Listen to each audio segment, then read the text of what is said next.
Welcome to the Babies in Business Podcast. Join your hosts, Rachel and Avram Gonzales, real-life parents and business partners. Each week on Babies in Business, Rachel and Avram create a space for entrepreneurial parents to find their own way. They'll dive into insights on topics like leadership, efficiency, self-awareness, budgeting, and human psychology as they nurture their family and build their business. Here's your hosts, Avram and Rachel. Welcome back to the Babies in Business Podcast. We're talking about one of our geekiest, nerdiest, most obsessive conversations we have in our household. We're going to impart that on you. It's about how to be more effective versus more productive. And we've talked about this before, but this episode is going to become a reference material for all future podcasts. And anybody that wants to learn how to be better with their resources, become more resourceful, more effective, this is your handbook for that. This conversation today. If you let it wash over you and become part of you, it can radically transform your business, make everything more simple, and make you more effective.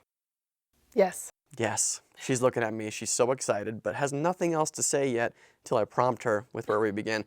Right? So this conversation is about something called Parkinson's Law. Yeah. It's something that we learned from our time with Clockwork and going through Profit First. These are two books we've mentioned a gajillion times on our podcast. We'll link them in the show notes.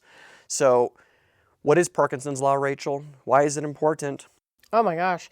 I mean, Parkinson's Law is essentially using fixed amount of resources and getting a better result. Or that could be time, that could be money, whatever that resource is, you want to get more out of it than you're currently getting out of it. You want to make it more efficient. Initially, Parkinson's Law was only applied to time. Right. And it's the idea that the work that you have expands to fill the time that you give it. Yes. Right? So you might have heard of this metaphor in relation to weight loss. Yes. Okay. If you narrow down the portions that you eat, you're probably going to consume less calories. Right. If you take it a step further, one of the things that's explored in the book Profit First and Clockwork by Mike Michalowicz is that if you were actually taking the size of the plate and reducing it down, what you typically do is you put less on the plate. Right. But it still feels like the same amount. Psychologically. So you're tricking your brain. You are tricking your brain. We also realized through this that you can apply this to also money, right? Yes. So if you only have so much money to accomplish something, what do? You get really scrappy. You look for different ways to make the money stretch. There was a time when Rachel and I first got together that we were getting our budget on track as a household. Yeah. Okay, we weren't making that much money 5 years ago. Correct. Okay. In fact, I think I had been in the hole for a little while, not understanding what was an acceptable amount of money to pull out of the business for my living expenses. Right. And so one of the things that Rachel and I did is we literally, for like 2 months, we pulled cash out of the bank. Right. So that we could put it in an envelope. Right. That we literally took to the grocery store, and we had whatever was in there was what we could use at the grocery store. Yep. It was a great practice. It was a great practice. So what it helped us do was understand truly how far our money would go or wouldn't go with things like the groceries, clothing, and other things that we depended on. Because it's so easy when you're at the store and you give them your card. How many of you listening to this don't look at the price? I often don't look at the price. Right. When I'm using a card, but when you're using cash, you're actually forced to because you have to count it out to give it to them. So it does make you more aware. So I thought it was a great practice in Parkinson's Law, actually like applying it to our money, because we were able to actually see, oh, we use way more, or we use way less, or this felt like a really big squeeze for us. This was uncomfortable. You know, it actually brings awareness to it that was not previously there. No, I think it'd be perfect to mention that you heard this quote before, necessity is the mother of invention. And so when your resources are constrained, you come up with inventive ways to do things that might sometimes surprise you and become far more effective than you would have imagined. I think about this one process that we did with the whole neighborhoods thing that we started like 4 years ago. There's this particular process that we have baked into our search engine optimization agency, Digital Harvest, where, I'll put it this way, we were spending the equivalent of about $400 for this particular thing that we were executing on a frequent basis on behalf of our clients. We realized that we still wanted to do that thing, but that amount of resources was not going to continue to work to support the client's goals. So we're like, so how can we get the same output, but for half of that? Right. Or a quarter of that. Right. Right? So there were these things that we did. We ended up shuffling roles around in the business. You know, we had somebody that was like crazy, like overqualified actually for the task doing it. Right. So it was costing a lot more money than it should. We figured out a system to be able to have somebody else that didn't require the same level of training to be able to do that and execute. And so I don't remember what the exact numbers were, but basically we almost 4x the output, maybe even more than that, with having to squeeze and constrain what we had available. Correct. It was really cool. When we actually took that one process, it was pretty impressive how broken it was, in the sense that we were throwing money at it maybe to solve that problem. But when we got real specific about what we were needing from it and what the expectation was moving forward for our clients, like you said, it wasn't working for our clients, all sorts of things, we got scrappy. And we got in there and we made sure that things were in tip-top shape as far as the process went. And then it ended up costing us far less. Yeah. And we first started exploring this whole topic as we got ready for our first son, Lincoln. Yeah.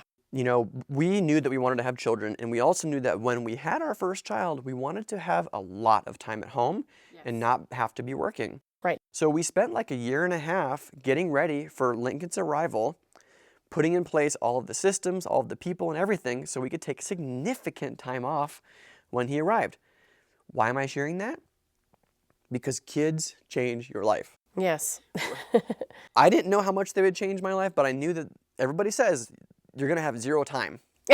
So we planned for zero time, and we were really dedicated to coming up with solutions and making sure that we set things up for that. Absolutely. Well, and we knew that it took preparation too. We knew that it wasn't just going to happen overnight and that things would just simply evolve to be convenient and have time. You know, time is a funny thing. If you don't actually give it a job, it will consume itself. Speaking of Parkinson's law, you know, if you don't have a specific time slot set for work, say, it's not going to get done. When you have children, those children are a living, breathing Parkinson's law. They force you to look.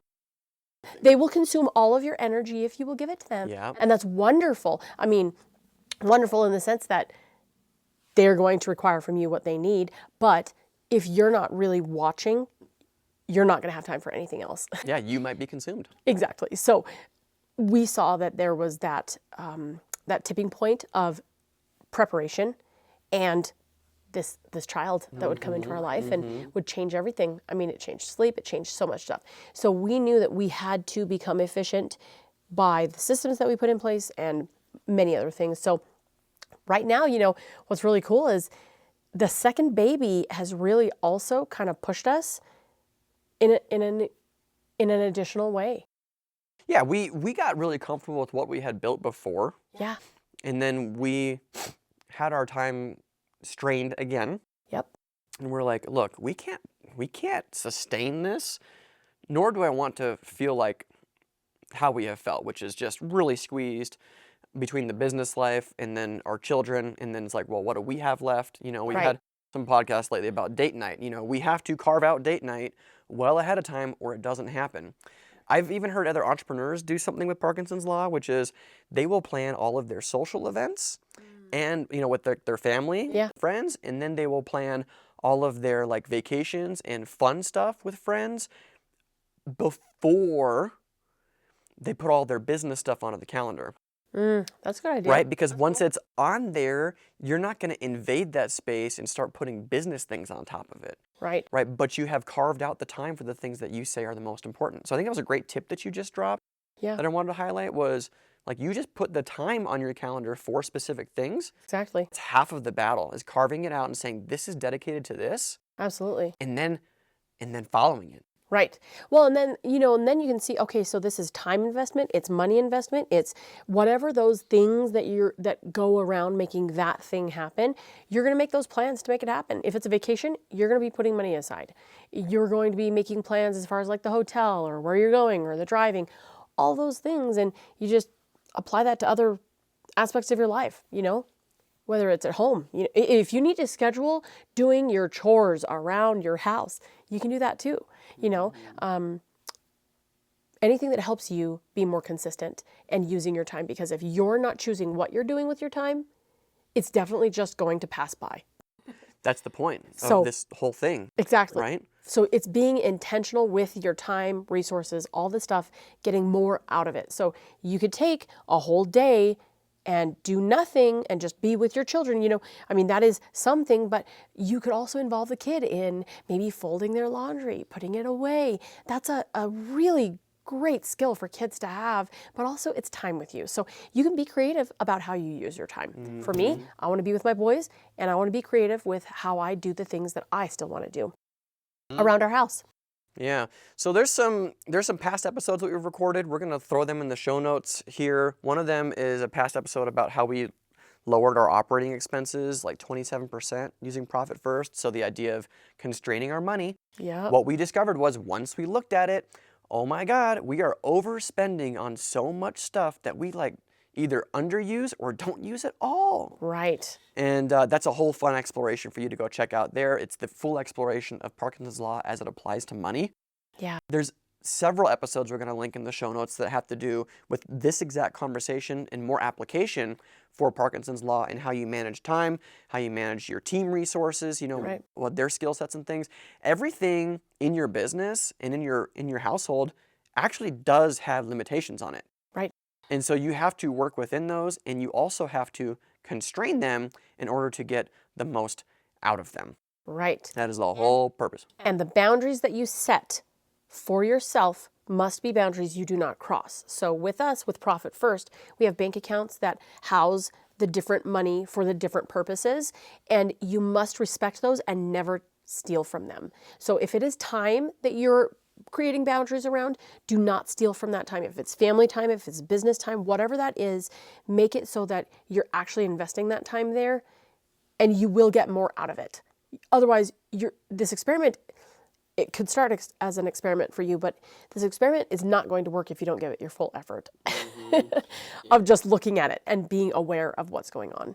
Yeah, and I think there's two aspects of it, right? There's the mindset, which we've spoken a lot about, and we've touched on the application. And one of the things that Rachel and I have discovered, which we're fully transparent with here, is we took our eye off the ball. We became a little bit overwhelmed by life, I think. And so now priorities are shifting again. It's like, well, how can we get back some of our time, produce the same or better results? Yeah. And that's leading to us making some decisions right now around hiring and bringing on some new team members, okay?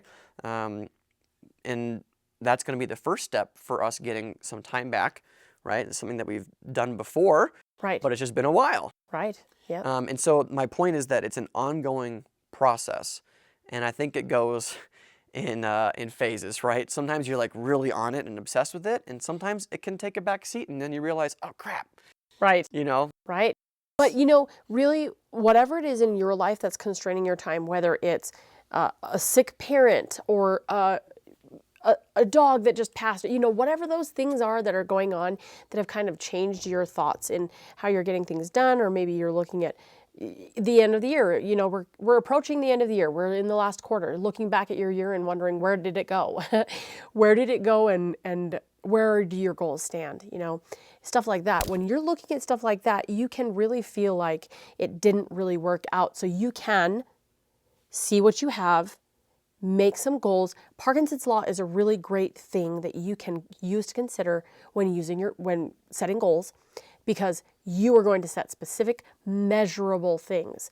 It is possible to get a lot out of it. So having 2 kids has really helped us. It's created some real pressure in our schedule and our time that has created the necessity of invention or like changing things around in our processes, hiring, like you said, we're hiring. We're looking at these things because the things that we had going that were working are no longer working like they were. So it's a reassessment. So it's an ever-changing thing for you. Yeah, I think you touched on the last thing, which is a tool I was going to drop on people. You know, it's one thing to put it on your calendar and say, I got 30 minutes to do this thing. Right.